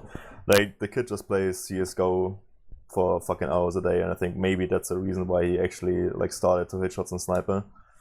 And, like, if I compare him to people like you mentioned, Jukebox, Twig, Flippy, like, if they would run as much Sniper as he does at the moment, I think they would just get the same results, really. Maybe. It's been a while, though, I guess, for me. Yeah, like that's the thing. Like, yeah, exactly. Like Flippy doesn't really snipe that often anymore. Like he still snipes a lot, but not that often anymore. And all the other big sniper names are gone in Europe, so I think people are just not used to it anymore. Yeah. So, just to clarify, then, for anyone who didn't see Kaidus streaming this yesterday, he kept calling out Forsaken for his ridiculous actions on Sniper. He hasn't played TF2 actively in several months to come back and just be in this incredible form. It appeared very suspicious, and Kaidus was, on the line as to whether he was joking or serious, claiming that he knew nothing about hacks. But I really don't. Like, the videos people made of board, and it's like, all the comments are like, wow, those hacks, wow, this dodgy aim, wow, that, whatever. And I'm just watching the video and I'm like, I see nothing here. I just see a guy playing heavy and whatever. So it's like, I wouldn't be surprised if in a month's time that kid's banned, but I also wouldn't, I'm not the one shouting accusations in anything other than a joke. I literally am so clueless when it comes to sheets. This Russian team then, Lethal Weapon, it's pretty much a Russian super team, or like, if you don't mind me just tarring all those former Soviet states with the term Russian, but you've got Death and Xiaoyu in the roster. I don't know if Xiaoyu's actually going to play, but Death, probably the most stable demo man that you could call a Russian, like GDK, very flaky. Who else? Who else used to play for GG? Who played on demo man? Sickless, yeah. Sickless. Totally up and down. So like they've got Forsaken, Shadowburn, and White Glow, who have like a proven track record. They've picked up Death, which is like makes perfect sense for me. They got Atomic, who sort of came to the fore towards the end of the season for Planet Express, with like nobody recognized him as a roamer, and he did okay. He still got a long way to go, but gamer, he can produce the goods. And then I see Ash appears in the roster as well. Is he going to be playing Scout? Is he a backup? Is he just there to get medals again? Medals, yeah. I don't think he's actually going to play. He played for them in the Sunshine Cup against us, because Shadowburn had to go play Highlander, so they did some funky roster switching around and stuff. So I don't know, maybe he'll, in desperate need, maybe they'll call him. No wildcards and all that. What can you tell me about Monty, a player who's like totally off my radar? I asked on Monty. Apparently he's some recognized HL2 DM player, but not maybe like playing Div 2 and TF2 before. Let me look at his profile. But yeah, at first I thought is it was he going to cut the mustard? But I think it's just someone else. He's okay. Look at the first night we played against him, I was impressed by Monty, like the very first game we played, but since then I haven't seen kind of a whole lot to get excited about. But I think he's solid, like for what, like, I mean, he's better than MSH, I think, which is like the standard kind of Russian scout they get when, like, they kick him, they get him back, they kick him, they get him back. I mean, having Monty is better for them than the fucking shit show they have with MSH in previous seasons. Hello? their best option would obviously be like picking up Yang Pai, the best Russian scout. Was he not running it in that circle? Oh, that's unfortunate. I think there's a bit of drama. Yeah, they've done that dance before. Like, they had him and then they cut him because he hated MSH or something, and then they said, we'll cut MSH if you come back, and he said, no, I hate all of you as well. Or some shit like this, I'm not exactly sure. But They don't know the meaning of the word tact in Russian, it just doesn't really translate. Well, yeah, but they've done the Yang Pai dance before, they've done the MSH thing. I think it's good they're getting someone fresh in to play Scout for them, because, I mean, Atomic, they had Atomic on Scout at one point, and that was not working at all. So, like, what about Sid, Kanzi, both the 425 scouts? Are they not available? Are they not worthy? I think Probably Kenzie Kent is not disappeared last season, available. didn't he? Yeah. Like he's That in was the the army death or of- something. Yeah, that was the death of 425 as soon as he disappeared, because he was really carrying them with his sick play. He was really good. Like, he had really good sniper as well. So we saw Lethal Weapon then make it the final of the Sunshine Cup. Right? That ended up, what was it? 7-2, 5-2. it was win difference 6-1, 7-2, something like that. Where do they stack up, right? What's the top 4, 5 in Europe as you see it, Kaidus? I think the Russians are fourth at the moment. If the French team doesn't play, I haven't heard anything about the French team other than what you guys said earlier, but I think they're a very comfortable fourth at the moment.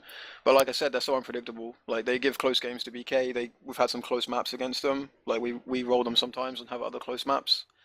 But then when it turns to match time, you never really know what the hell they're going to do. But I mean, if you had to throw them somewhere, I think it's fourth, and you can't really put them anywhere else. I'm curious, like, how much money will it take to bring back a serious French team? They must be tempted now that they've seen this fundraiser take nearly €1,000 in the space of 2 days. Is that not enough? Can we not see like some amalgam of eShock and LBC? Do these guys hate each other? Is there any hope of a French team? We've heard mixed reports already tonight. Sideshow says yes, Sam says no. The official verdict seems to be that LBC aren't going to play, or like that group of Tech, T-Mac, Exxon, Flippy, etc., that they're not gonna show up. But can we not persuade them? Is it the money? Do they just hate TF2? Do they not say this every fucking season? They only signed up in the first place because they saw that there's more money involved this time, and then Bull just kind of fucked them over, I guess. So yeah, if they find a player, they probably still might play this season. But I think they're really picky in who they actually want to let into their circle jerk and stuff, so...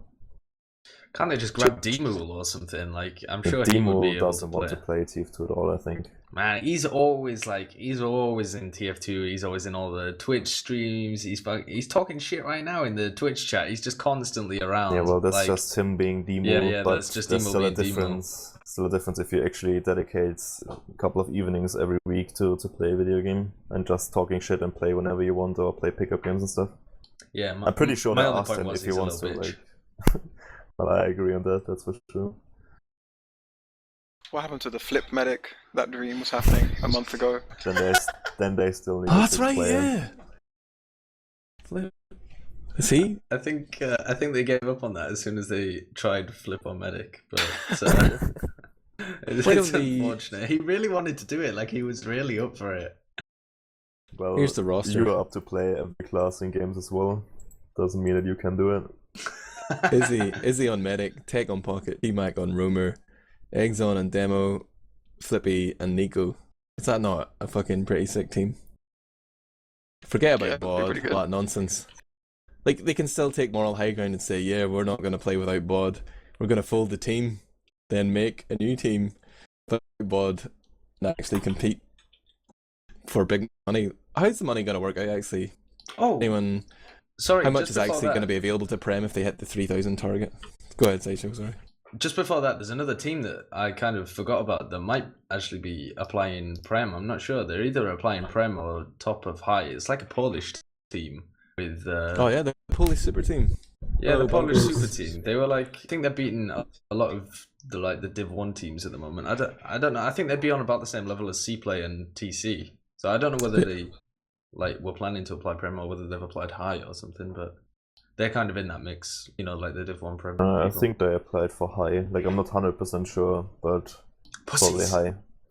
This happens a lot of seasons though, where it's like ETF2 will take people, or like whatever division you apply for is taken, verbatim. So people will apply for high, assuming that there's already enough Prem teams. But if these teams knew that like it was fucking just walk into Prem no problem, would they apply? Like, would they want to be involved in the qualifiers? Are ETF2 going to talk to teams outside the 8 that have actually put their name down for Prem? Are they going to make a proper qualifier? I don't Is think it there's a gonna need be for a competitive? qualifier this season, is there? It's just the people that have applied get it, and they're scrounging for extra teams that want to play in Prem. But have they really asked? Or like there's this there's no communication from the moment that you submit your application. Like, you don't know what the situation is. So like I'm saying, there might be or teams that are top of the high division that would maybe fancy their chances in Prem, but because they've already submitted as high, no one's going to ask them. Is that a missed opportunity? No, I think Or- if ETF misses teams for the highest division, they will reach out to the teams that applied for high, for example, and ask if they think that they feel capable of playing in a higher division stuff. Definitely It's going to not be missing. Saints getting into Prem again just because there aren't enough teams. That's how they got in the last time, right? Prem by default, yeah. It's better than them being put in Div 2 because it crushed their motivation and they Yeah. lost. Well, I'm interested to see what happens. I like the cast and qualify if there are any, but if there aren't, whatever. We're sort of at the end of the list of things I had to talk about. Gotta promote that show match again. Reason BK. Is it gonna be Reason Ubersexuals? You say you're not gonna be here for a week, Sam? Your team, I mean. Reason BK, yeah. Like we're gonna And like play. We're not playing this week. Like we're probably gonna play next week, but we don't really. Is that agree. gonna be we a haven't agreed on contest? dates yet, so. Like, if you Huh? 5-0'd BK in the Sunshine Cup, Kaidus, is that actually going to be a contest? Is this going to be a game worth yeah. casting? There was like 1 day, and they switched up rosters and stuff now. So I think will be a different BK next week than it was this week. Yeah, like we had some other PCWs where they kind of crumbled as well, but I mean, in general, it's been reasonably close games. Like, you don't want to read too much into the Sunshine Cup. We played them, I think, once since I had this new roster. Like, we won one and lost the other to them, so I think it should be a good game still. And How long are you prepared to play? Is it going to be best of 3, best of 5, last man standing? best of 3, I think. Is it not? Captain has a bedtime. Are you? Oh, that's right. Are you definitely picking maps from the season 20 map pool rather than the French show match, which featured Granary? I have no idea. Like, Perm asked me if we'd be available on a date, and I was like, yeah, I think so. And I didn't hear anything else until I saw the announcement that we were playing on that day. I kind of figured, I completely forgot about it, to be honest, so I don't really know. I assume we just show up and play from the map pool for season 20, but I don't know. Couldn't tell you. Okay, can we have like Granary, one last time? Oh, we had Granary testimonial We've match. already had it one We last had it time. yesterday. Fuck Granary. We'll Okay. Had Okay. a song, just shoot the swan in the face and move on. I got to ask then, Sam, any word on the return of Ips? Is it February that he's going to come back? I missed that guy already. Like, he called me mid-January and told me that his internet will be installed in the middle of February. That's all I can say, that's all I know. If it's gonna happen, or if he bails out, if he returns earlier, who the fuck knows, I don't. Come back, Ips. Come back, Love you, miss baby. I got to give a happy birthday shout out to some guy, a user on teamfortress.tv called Trilby, who made a delightful thread called Friends Need It, which warmed my heart today. Check it out. I put it in I the know, Twitch it chat. was so delightful, wasn't it? It was like there's a thread going on at exactly the same time about what a toxic community this is and the stuff like that, and it's just a thread just full of people wishing him a happy birthday. I love it. It's the most ridiculous thing, but it's so cool. I'll give you guys all a chance, to give some heartfelt birthday wishes to Trilby and go for it. Happy birthday, mate. Alles Gute zum Geburtstag, Trilby. Was that a death threat? Yes.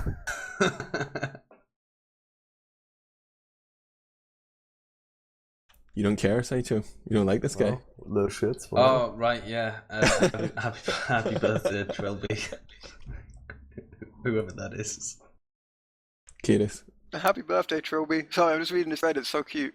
It's delightful, isn't it? This is really nice. Like, so many people are responding. That's really cool. Tonight then there's going to be more from Team Fortress TV. I believe that guys have a game. We check. Yeah, ESC invite Elevate versus Ding Dong Daddy. Is that right? According to the schedule, yep, that is happening in mere hours, in 4 hours time, 3 hours time. 2 games happening in fact. Yeah, that's a better That game should than be a that bad tonight. match. Like that should be an alright game, I think. Fucking Street Hoops and versus Madman as well. It's gonna be great. Lordy. So you can stay up late for that, or I'm sure Dashner or whoever's streaming will have the VODs up super quick anyway, but like the North American team here at Team Fortress TV are going ham this season. They are just kicking it up to the next level. There's so much action. So that should be back to back then, shouldn't it? Because they're staged an hour after each other. So Yeah, that's pretty good. I'm just checking.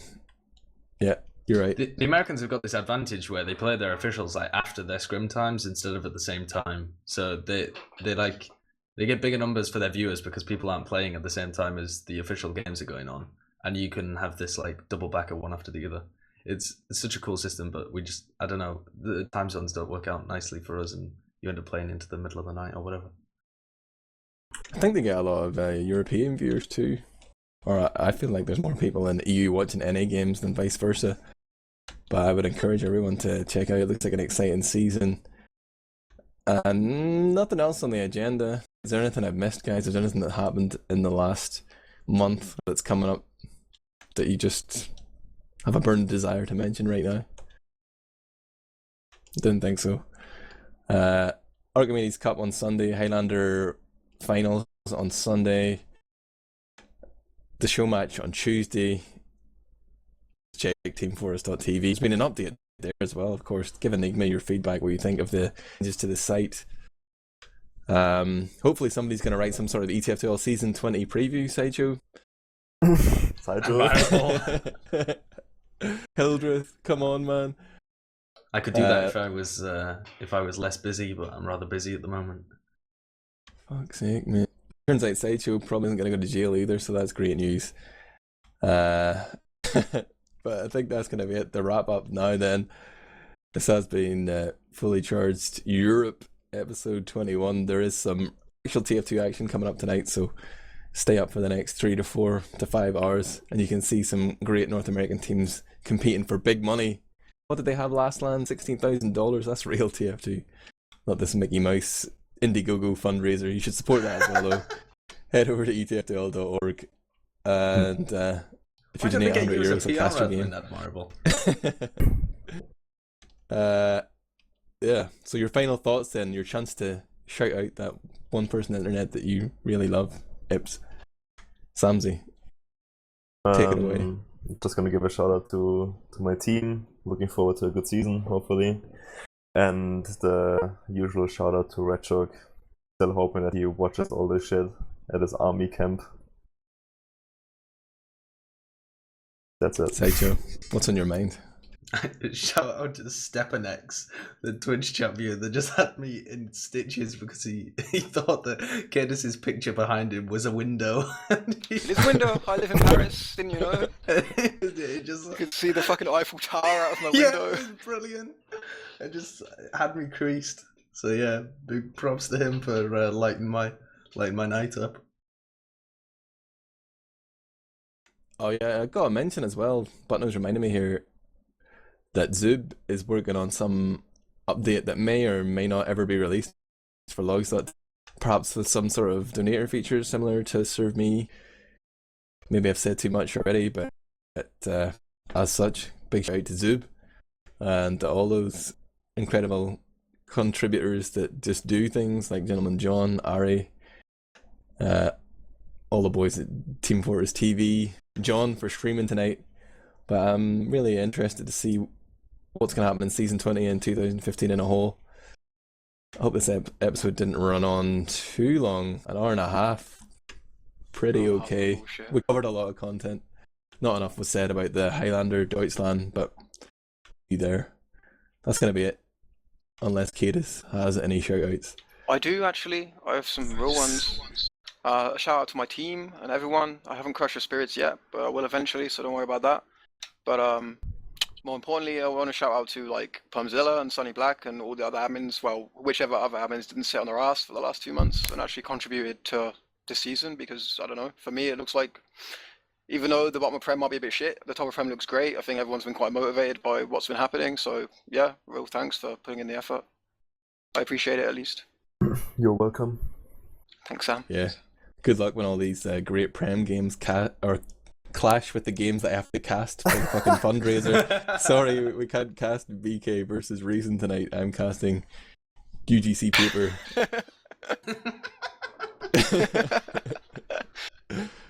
It's like did you just decide to do that as well without telling anybody at Team Fortress TV? Because they were so surprised when that came up.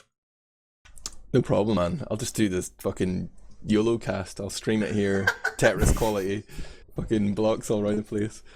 That's gonna be it though. We've got nothing else to say. But check out teamfortress.tv. Follow me on Twitter at Admirable Player. I'll keep you up to date with all the little lies that aren't really gossip that I just make up. At Sideshow Gaming there as well. What's your Twitter, Sam? smzi. How are you spelling smzi these days? Is it still SVMZA? Yeah, You just change it my season Twitter after season. is SMZIII. But yeah, I have a new name for every season, so you guys can look forward to that. And who's going to be streaming this season then, Kaidus? Are you going to stream frequently? I'll probably start streaming again at some point. Don't know yet though. Maybe at some point. Oh, yeah, follow at ETFTL as well. They've actually pulled the finger out and they're doing some promotion. I think that's all Hildreth. Primzilla will probably take credit for it. What a scumbag. Sideshow, you're going to be streaming too, right?